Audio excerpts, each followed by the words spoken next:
let's bring in the man of the hour, definitely creating a lot of conversation around him, and that is Karrion Kross, who joins the show right now. Karrion, how are you? And thank you so much for the time this morning. Thanks for having me back. I'm doing really good. How are you guys? We are awesome.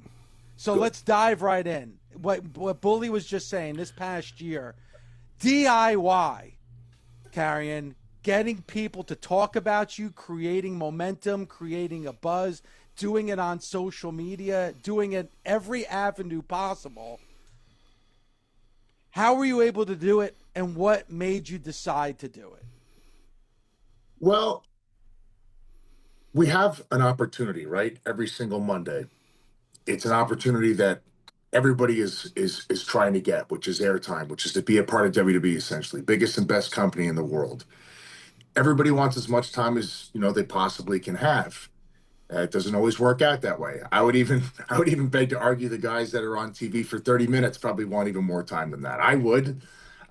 So what do you do to make up for that? You want to tell a longer version of your story. You want to make a greater connection. You gotta think outside the box. We have an entire platform of social media, fans all over the world following you on that. It's a perfect place to go and continue to create your connection during the week.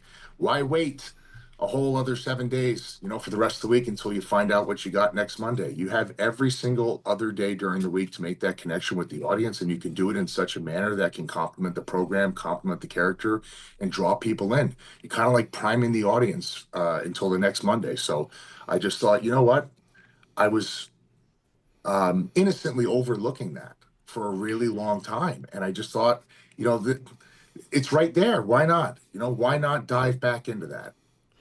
Karrion, you talk about using the rest of the week and maximizing your potential with the use of social media and not just relying on the time that you've been given on any given Monday night.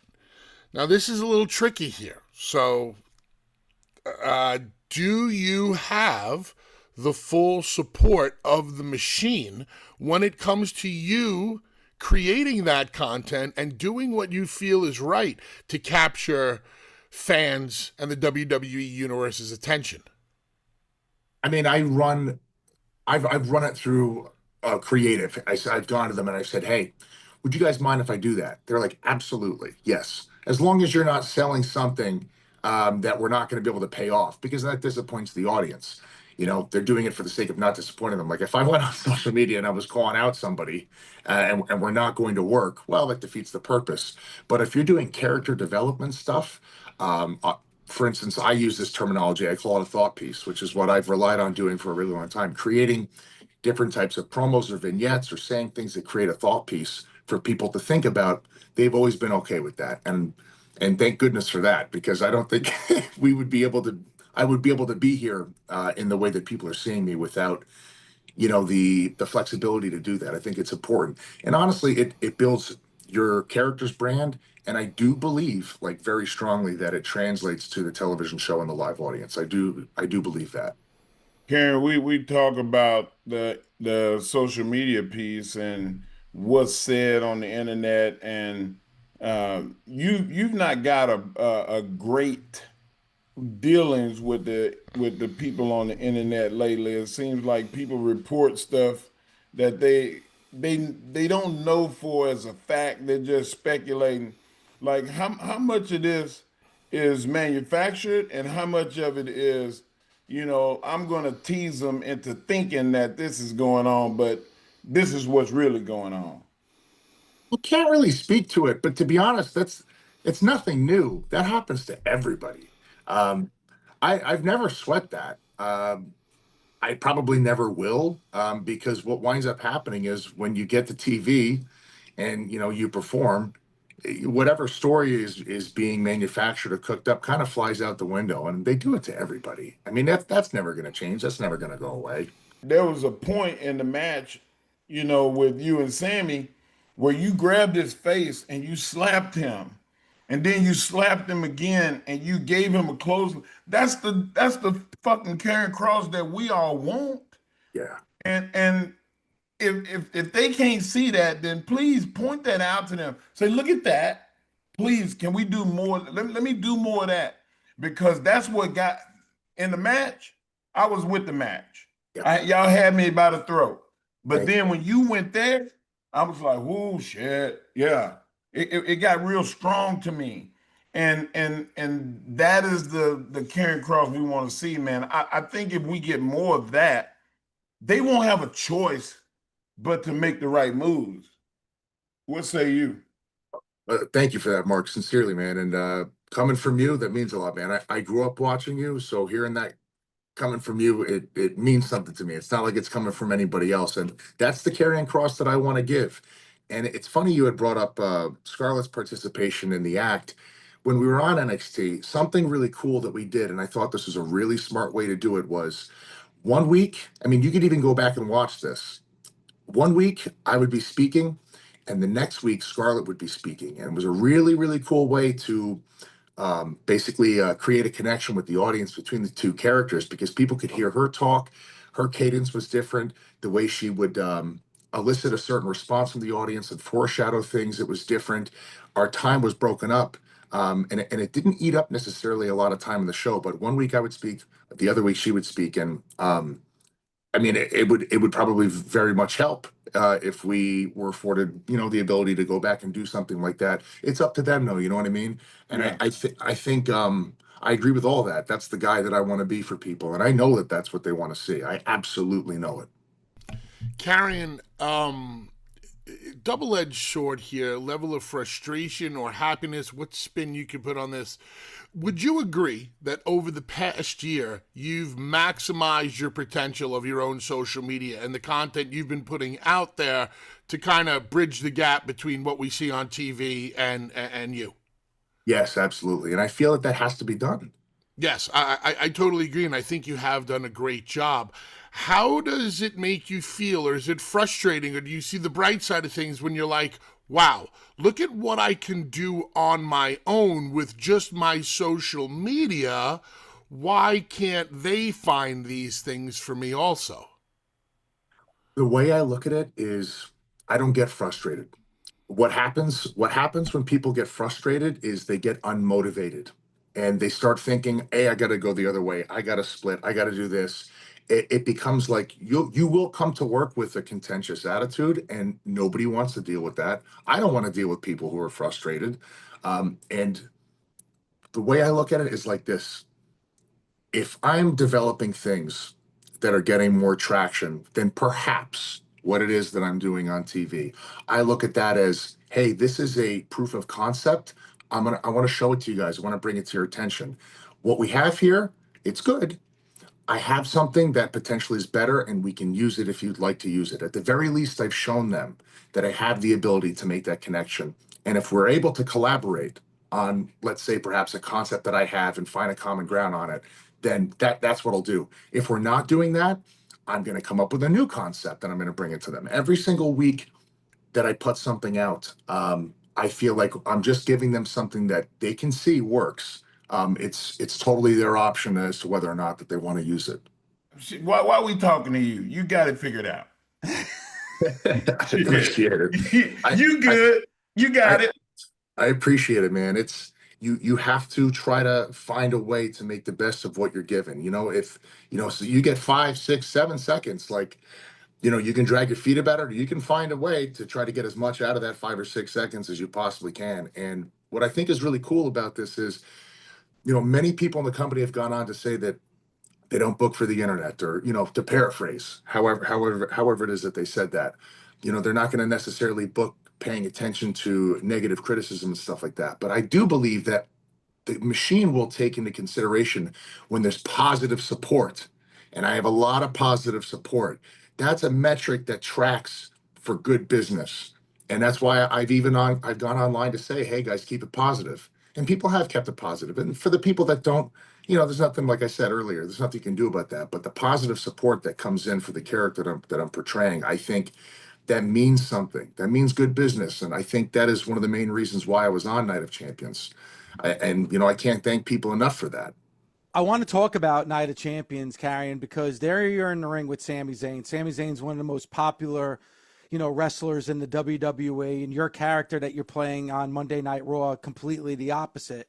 But you would never know it from the fans' response for you on Saturday. Talk about like getting that type of response, because I feel like there's this organic journey that the fans are taking with you, and they feel like when you succeed, they succeed.